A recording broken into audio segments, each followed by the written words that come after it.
describing the relationship between the individual and the group and the early stages of development, and how the group in the initial stages provides a foundation for the individual.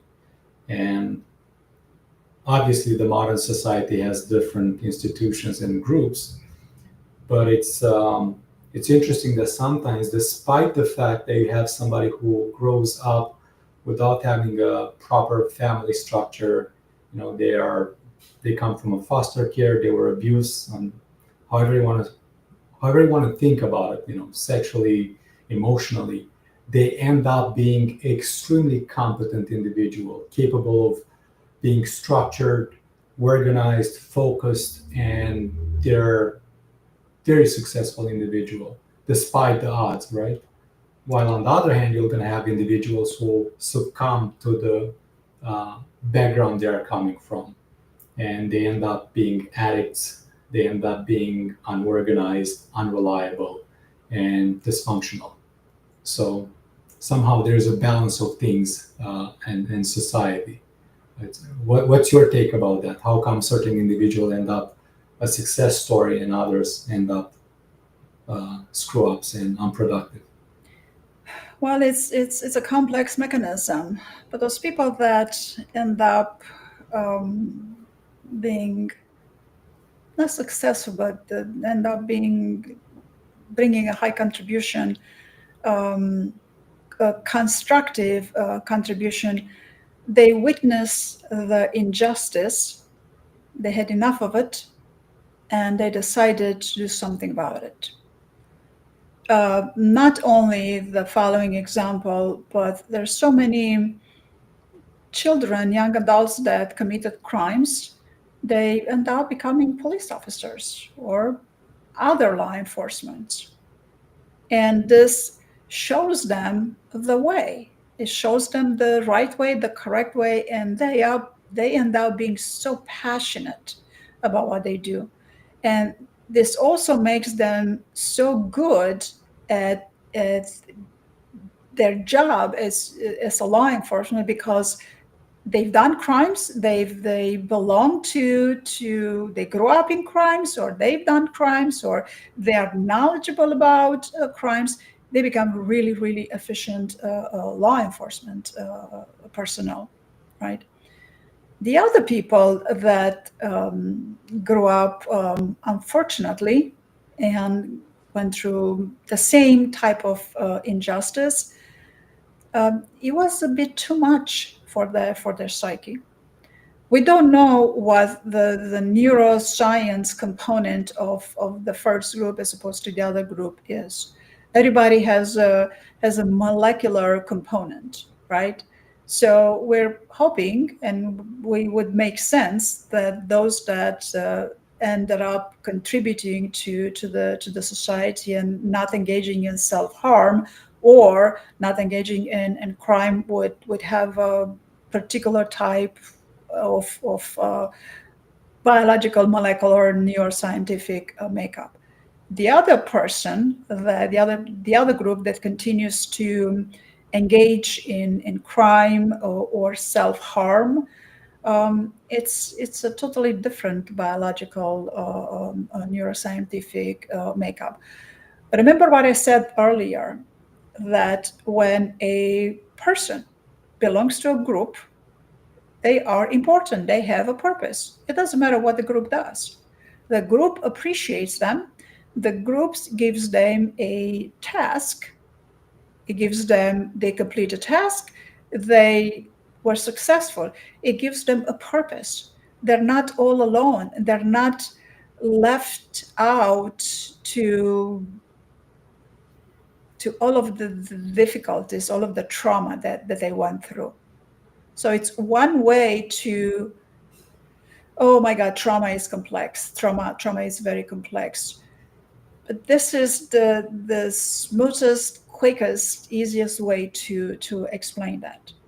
And those people that end up in self-harm, drug addicts, they don't start by being an addict. They just start with something they want to feel good because so much trauma has happened to them. And of course, they want to feel good. And not everybody becomes an addict, right? But it's paradoxical that someone that has gone through so much trauma and neglect as growing up, um, um, this can go so many different directions. But once that end up being an addict, is they want to continue to feel good. They get attached to this euphoria that the drugs gives them, and they continue to want more and more and more and more. In addition to what science has found, that drug addicts have a predilection to addiction, according to that, to their genetic or molecular makeup. And then, of That's course, that's shifting the. That's not really helping. I think that loses the meaning of can you deal with it or not, because now you're becoming a victim. And it's true, maybe some people do have the genetic makeup and they have a predisposition towards certain experiences, but that's not helping anybody. I think at the end of the day, I think the individual is the one that has the capacity to say enough and take his life in his hands and do better. yes, it does. Otherwise, Yeah, yes, it does.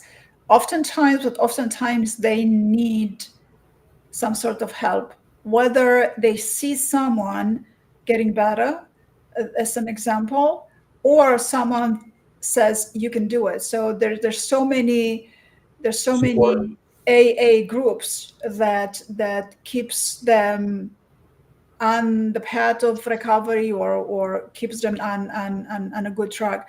But you, as a former law enforcement officer, you've experienced so much, you've witnessed so much trauma, in addition to what you mentioned earlier, people growing up in foster care, being neglected, not having a family, never being loved, never being not having a sense of nurture. And you've witnessed a lot of it. You witness crime, you witness trauma, you've been traumatized too, you've been hurt, you've been injured. That's trauma, right? So ugh, it's not easy. Well, life is not easy. Life in modern times is not easy. Being in Chicago is not easy. It's a city that has quite a bit of crime. There's no wonder they call it Chirac while the Iraq War was taking place. It's part of the city culture. It started with the projects, and it defines, unfortunately, the culture, right? The environment of our city. Ideally, it would be nice to start tackling the crime, and I'm afraid that most of the solutions are trying to come from the outer perspective, which is policy. And the policy is the product of the government.